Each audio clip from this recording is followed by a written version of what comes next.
السلام علیکم ناظرین، میں ہوں محمد رضا اور آپ دیکھ رہے ہیں اسٹوری ورلڈ۔ دوستوں، مجھے ہمیشہ سے کہانیوں اور قصوں کا بہت شوق رہا ہے، اور اب میں چاہتا ہوں جو سحر انگیز اور دل میں اتر جانے والے قصے میں نے پڑھے ہیں آپ لوگوں تک بھی پہنچاؤں۔ یہ میری پہلی اسٹوری ہے، پہلی ویڈیو ہے، اور امید کرتا ہوں کہ آپ لوگ مجھے ضرور سپورٹ کریں گے۔ آئیے کہانی کی طرف بڑھتے ہیں۔ اگر میری اسٹوری پسند آئے تو پلیز سبسکرائب اور لائک کر کے میرا حوصلہ بڑھائیں، شکریہ۔ دوستوں، آپ نے انسانوں کی بے شمار بیتیاں، جگ بیتیاں اور حیرت انگیز کہانیاں سنی ہوں گی، لیکن ایسی حیرت انگیز داستان اس سے پہلے نہ پڑھی ہوگی نہ سنی ہوگی۔ یہ ایک جن کی آپ بیتی ہے جو آدم زادوں کے درمیان زندگی گزارنے کا خواہش مند تھا۔ آئیے دیکھیں ایک جن پر آدم زادوں کے درمیان کیا گزری۔ اچانک مجھے اپنا دم گھٹتا محسوس ہوا اور میں نے گھبرا کر اس نرگسی آنکھوں والی کی طرف دیکھا جس نے میرے ہوش و حواس اڑا رکھے تھے۔ گلاب کی پنکھڑیوں جیسے اس کے ہونٹ حرکت میں تھے۔ یقیناً وہ منہ ہی منہ میں کچھ پڑھ رہی تھی۔ معلوم نہیں ایسے کیسے اپنے قریب میری موجودگی کا احساس ہو گیا تھا۔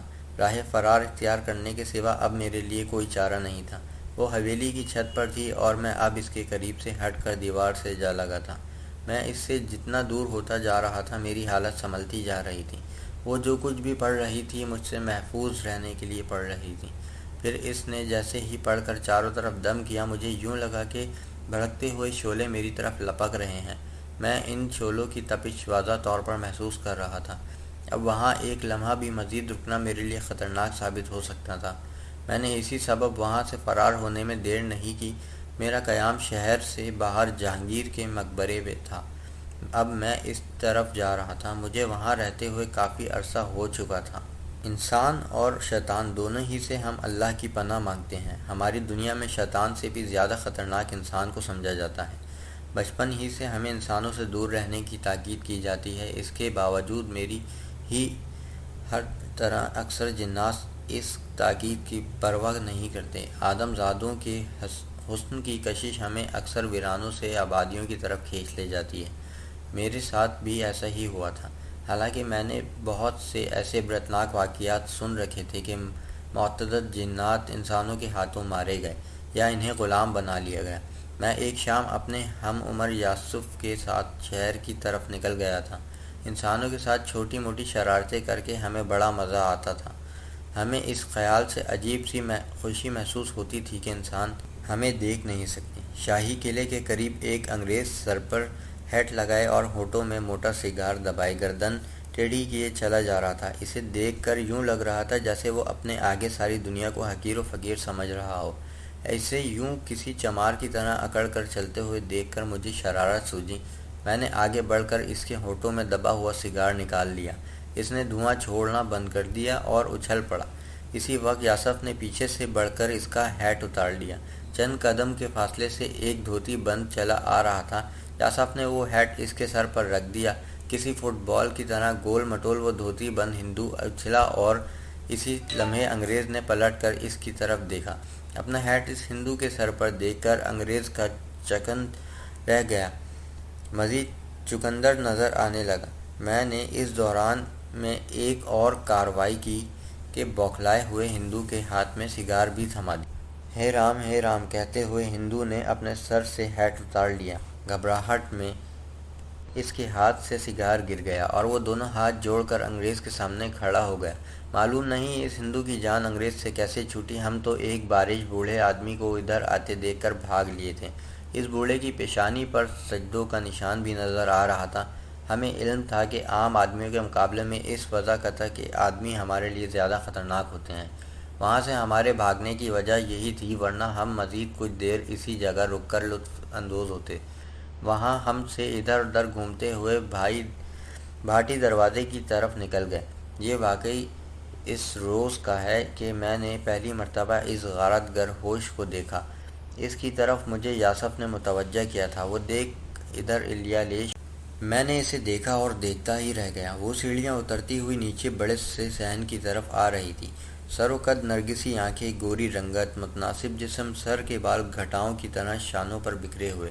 ہلکے نیلے رنگ کا شرارہ سوٹ اس کے جسم پر تھا اور دوپٹہ گلے میں پڑا ہوا تھا۔ صحن میں 2 پلنگ بچھے ہوئے تھے، ان میں سے ایک پلنگ پر کوئی بوڑھی عورت بیٹھی ہوئی تھی جو پاندان بند کر رہی تھی۔ نرگس بیٹی، میں نے تم سے کتنی دفعہ منع کیا ہے کہ جب دونوں وقت مل رہے ہوں تو چھت پر نہ جایا کرو۔ بوڑھی عورت نے اس قیامت کو مخاطب کیا۔ مولوی صاحب نے دیکھ لیا، کسی دن تو تیرے ساتھ مجھے بھی 10 باتیں سنائیں گے۔ ارے جب دونوں وقت مل رہے ہوں تو چھت پر نہ جایا کرو۔ معلوم نہیں کیا کیا الائیں بلائیں چھت پہ آسمان سے اتر رہی ہوتی ہیں، مگر تو میری بات ایک کان سے سن کر دوسرے کان سے نکال دیتی ہے۔ امی، میں تو نہا کر بس بال سکھانے اوپر چھت پر گئی تھی۔ وہ سیڑھیوں سے اتر کر صحن میں آ گئی۔ اسی وقت مغرب کی اذان ہو گئی۔ بڑی بی نے کہا، اچھا چل وضو کر کے نماز پڑھ لے۔ وضو ہے میرا، اس نے جواب دیا اور صحن سے دالان کی طرف بڑھ گئی۔ اے علیش، تجھے کیا ہوا؟ یاسف نے مجھے ٹوکا۔ کچھ نہیں، میں چونک کر بولا۔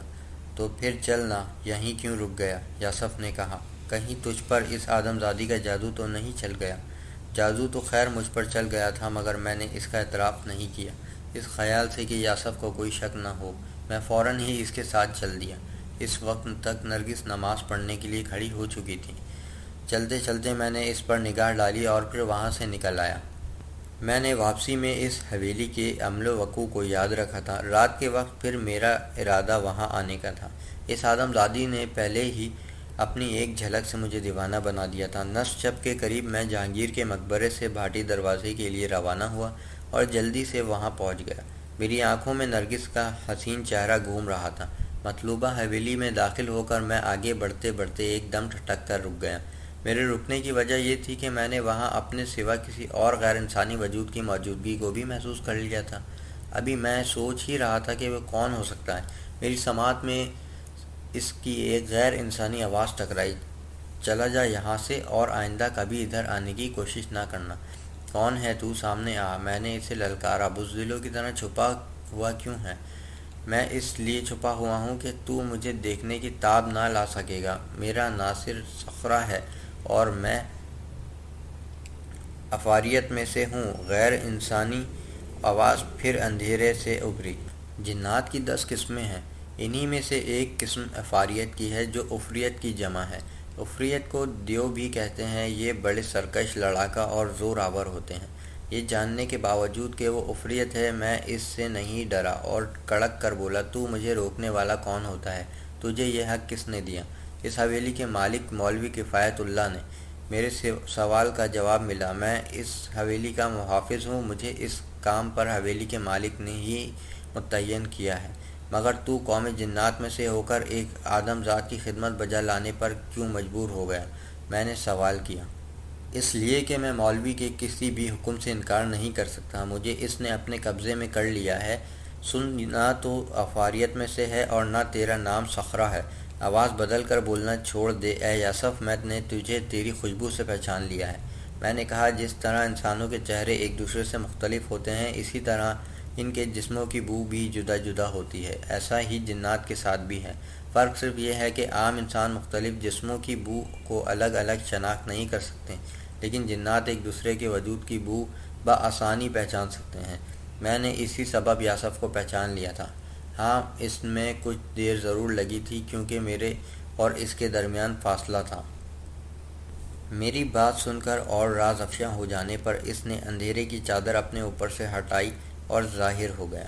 وہ یاسف ہی تھا۔ مجھے یقین تھا، اے علیش، کہ تو آج رات یہاں ضرور آئے گا۔ یاسف نے میری طرف بڑھتے ہوئے کہا، میں تیرا ہی انتظار کر رہا تھا تاکہ مجھے یہاں سے ڈرا کر بھگا دے اور پھر اس آدم زادی کو یہاں سے اٹھا کر لے جائے، یا یہیں اس حویلی میں اس کے قرب کا اب مزہ لے۔ میں نے طنز کیا، تو مجھے غلط نہ سمجھ اے علیش، مت بھول کہ میں بھی تیری طرح ایک جن زاد ہوں اور تیرا دوست بھی ہوں۔ اسی دوستی کے رشتے نے مجھے یہاں رکنے پر مجبور کیا تھا، ورنہ میں تجھے مشکل میں گرفتار ہونے کے لیے چھوڑ کر چلا گیا ہوتا۔ پھر جو مجھ پر گزر چکی ہے تجھ پر بھی گزرتی۔ کیسی مشکل؟ اور تجھ پر کیا گزری؟ میں نے چونک کر پوچھا۔ میں تو تجھے یوں ہی چھیڑنے کے لیے صخرہ بن گیا تھا، ورنہ تو مجھے بھی معلوم تھا کہ تو میرے جسم کی بو محسوس کر لے گا۔ میرا اصل مقصد تو محض یہ تھا کہ تو خطرے کی حدود میں داخل نہ ہو اور مزید آگے بڑھنے سے رک جائے۔ یاسف بتانے لگا، بات یہ ہے کہ… مگر کیوں؟ یاسف کے مزید کچھ کہنے سے پہلے ہی میں بول اٹھا، مجھے اس کی بات پر یقین نہیں آ رہا تھا تو کس لیے درمیان میں آ کر کودا ہے؟ مجھ پر جو شک ہو رہا ہے غلط نہیں، یاسف نے جواب دیا۔ میں تیرا دوست ہوں، اس لیے تجھ سے جھوٹ نہیں بولوں گا۔ میرا ارادہ اس آدم زادی کو اٹھا کر لے جانے کا ہی تھا۔ تیرا قیاس درست تھا، وہ مجھے آج ہی شام کو پسند آ گئی تھی، یاسف نے اعتراف کیا۔ مگر تو نے تو شام کو کچھ اور ہی کہا تھا، میں نے شکوہ کیا۔ اس پر تجھے دوستی کا دعویٰ ہے تو اے علی علیش، تو نے بھی مجھے کب کچھ بتایا تھا؟ میں نے خود ہی یہ اندازہ لگا لیا تھا کہ تجھ پر اس آدم زادی کا جادو چل گیا ہے۔ میں نے اسی سبب تیرے یہاں پہنچنے سے پہلے اسے اڑا لے جانے کا فیصلہ کیا تھا۔ یاد کر کہ تو نے بھی تو ایک مرتبہ ایسا ہی کیا تھا۔ میں آج اسی کا بدلہ لینے آیا تھا۔ جس طرح بعد میں تو نے مجھے تفصیل کے ساتھ سب کچھ بتا دیا تھا، میں بھی تجھے سب کچھ بتا دیتا۔ یاسف غلط نہیں کہہ رہا تھا۔ اس واقعے کو زیادہ عرصہ نہیں ہوا تھا، یہ گزشتہ سال ہی کی بات تھی کہ ایک سکھ لڑکی کلونت کور تھی، بڑی بڑی ہرنی جیسی آنکھوں والی۔ کلونت کور بوٹا سے قدر والی کلونت پہ در میری اور یاسف کی وحشتوں کا شکار ہو گئی تھی۔ کچھ ہی دن میں اس کا ذہنی توازن بگڑ گیا تھا، کیونکہ وہ ہم دونوں میں سے کسی ایک کو بھی دیکھنے سے قاصر تھی۔ وہ ہمیں صرف محسوس کر سکتی تھی۔ ایک کنویں میں چھلانگ لگا کر اس نے جان دے دی تھی۔ یہ واقعہ میرے ذہن میں تازہ ہو گیا تھا تو پھر میں نے یوسف سے گلہ نہ ہی کیا۔ نرگس کے معاملے میں جو اندازہ یاسف نے لگایا تھا وہی قیاس کلونت کور کے بارے میں میرا تھا۔ میں سمجھ گیا تھا کہ یاسف اس آدم زادی پر مر مٹا ہے۔ پھر اس سے پہلے کہ یاسف کو میرے ارادے کا علم ہو جاتا، میں کلونت کور کو اٹھا کر لے گیا تھا۔ خیر پچھلے قصوں کو چھوڑیں یاسف، میں نے اسے مخاطب کیا، یہ بتا کہ تو کس خطرے کا ذکر کر رہا تھا؟ اس آدم زادی کا نام نرگس ہے اور اس کا باپ مولوی کفایت اللہ بڑا کائیاں نکلا، یاسف نے بتانے لگا۔ اس خبیث نے نرگس کی چارپائی کی گرد حصار کھینچ رکھا ہے، جس کے اندر داخل ہونا کسی طرح ممکن نہیں۔ وہ حصار کیونکہ نادیدہ تھا اس لیے میں آگے بڑھتا چلا گیا۔ پھر جیسے ہی میں حصار کی حدود میں داخل ہوا میرے وجود کو جھٹکا لگا، میں پیچھے جا گرا۔ یاسف تفصیل کے ساتھ مجھے خطرے کی نوعیت سے آگاہ کر رہا تھا۔ جھٹکا لگنے کے بعد ہی مجھے معلوم ہوا کہ وہاں نادیدہ حصار کھینچا گیا ہے۔ شک تو مجھے پہلے ہی ہو گیا تھا جب میں تجھے جہانگیر کے مقبرے میں چھوڑ کر یہاں واپس آیا تھا۔ نرگس کا باپ اس وقت نماز پڑھ رہا تھا اور نماز پڑھ کر واپس آ چکا تھا۔ حویلی میں کئی مرد اور عورتیں مولوی کا انتظار کر رہی تھیں۔ کسی کو وہ پانی پر دم کر کے دے رہا تھا، کسی کو تعویذ دے رہا تھا۔ پھر میں نے اس کے بارے میں مزید معلومات حاصل کی تو پتہ چلا کہ جن لوگوں یا مردوں پر جنات کا یعنی ہمارا اثر ہو جاتا ہے، مولوی ان کا علاج کرتا ہے۔ کسی سے بھی وہ اس کا کوئی معاوضہ نہیں لیتا بلکہ فی سبیل اللہ علاج کرتا ہے۔ مطلب یہ ہے میرا کہ وہ کوئی پیشہ ور مولوی نہیں، بطور تحفہ بھی کوئی اسے کچھ دینا چاہے تو قبول نہیں کرتا۔ انارکلی بازار میں اس کی دکان ہے، کپڑے کی بڑی دکان۔ بہرحال میں یہاں اس لیے رکا رہا کہ الیالیش کے کہیں نرگس تک پہنچنے کے لیے تو بھی میری ہی طرح نادیدہ حصار میں داخل نہ ہو جائے۔ اس زبردست جھٹکے کا اثر اب تک مجھ پر ہے۔ یاسف یہ کہہ کر خاموش ہو گیا۔ یاسف نے مجھے معلومات تو دے دی مگر میں نہ رکا۔ اچانک میرے ذہن میں خیال آیا، کہیں یاسف نے مجھے نرگس سے دور رکھنے کے لیے تو یہ ساری کہانی نہیں سنائی؟ یہ بات بہرحال خارج از مکان نہیں تھی۔ پہلے اس صخرہ بن کے مجھے وہاں سے بھگانا چاہا، پھر راز کھل گیا تو نادیدہ حصار کا قصہ سنا دیا۔